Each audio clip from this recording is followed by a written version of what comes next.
ননাসের রুমে গিয়ে দেখলাম আমার স্বামী এবং শাশুড়িকে আমার ননাস কি যেন একটা বলছিল। আমাকে দেখা মাত্রই চুপ হয়ে গেল। তখন আমার স্বামী রাগান্বিত কণ্ঠে বলল, তুমি এই অবস্থায় কেন এসেছো?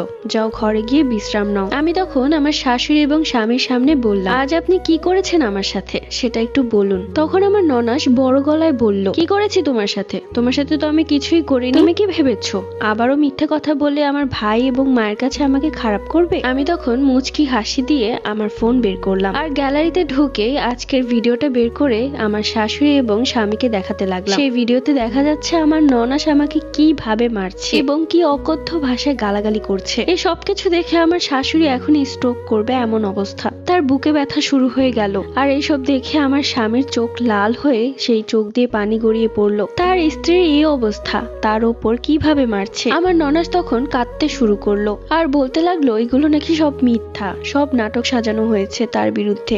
আমার স্বামী তখন কষিয়ে একটা চড় মারে ননাসের গালে। তখন আমার ননাস শাশুড়ির কাছে যেতে নিলে আমার শাশুড়ি মা দূর থেকেই বলে, এক্ষুনি বিদায় হয়ে বাড়ি থেকে। আমার ননাস তখন কোনো মুখ পায় না কথা বলার। আমি তখন চিৎকার করে আমার শাশুড়ি এবং তার ছেলেকে বললাম, ছোট থেকে বড় হয়েছি, আজ পর্যন্ত আমার বাবা মা আমার গায়ে একটা ফুলের টোকাও দেয়নি, কিন্তু আপনার মেয়ে আমার জীবনটা একদম ধ্বংস করে দিয়েছিল। শুধু আমার জীবনটাই না, আমার বাচ্চাটাকেও শেষ করে দিতে চেয়েছিল। এমনও দিন গেছে সে আমাকে এক নলা ভাতও খেতে দেয়নি। আমি তো কবেই বাবার বাড়িতে চলে যেতাম, কারণ এত অত্যাচার আমি কোনোভাবেই সহ্য করতে পারছিলাম না। কিন্তু আমি ভাবলাম, আমি যদি আমার বাবার বাড়িতে চলে যেতাম তাহলে এই সত্যগুলো কখনোই আপনাদের সামনে আসতো না এবং আমি সারা জীবন মিথ্যাই থেকে যেতাম।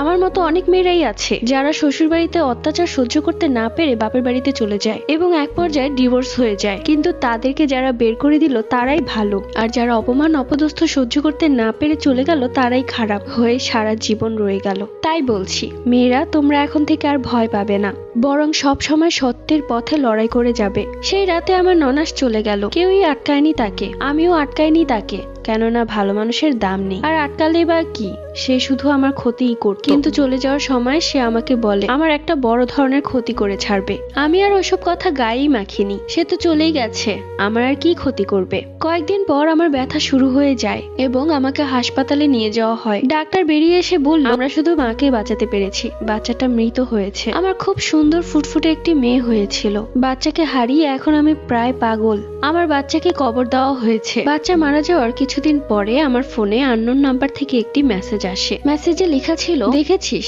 আমি আমার কথা রেখেছি, বলেছিলাম না তোর সবচেয়ে বড় ক্ষতি করব। অবশেষে আমি ক্ষতি করেই ছাড়লাম। তার কিছুদিন পরে এক কবিরাজের মাধ্যমে জানতে পেরেছিলাম আমার বাচ্চাটা নাকি কালো জাদুর মাধ্যমে মারা গেছে। দোয়া করি যে এই কাজটা করেছে আল্লাহ যেন তার বিচার করে। সবাই ভালো থাকবেন, আল্লাহ হাফেজ।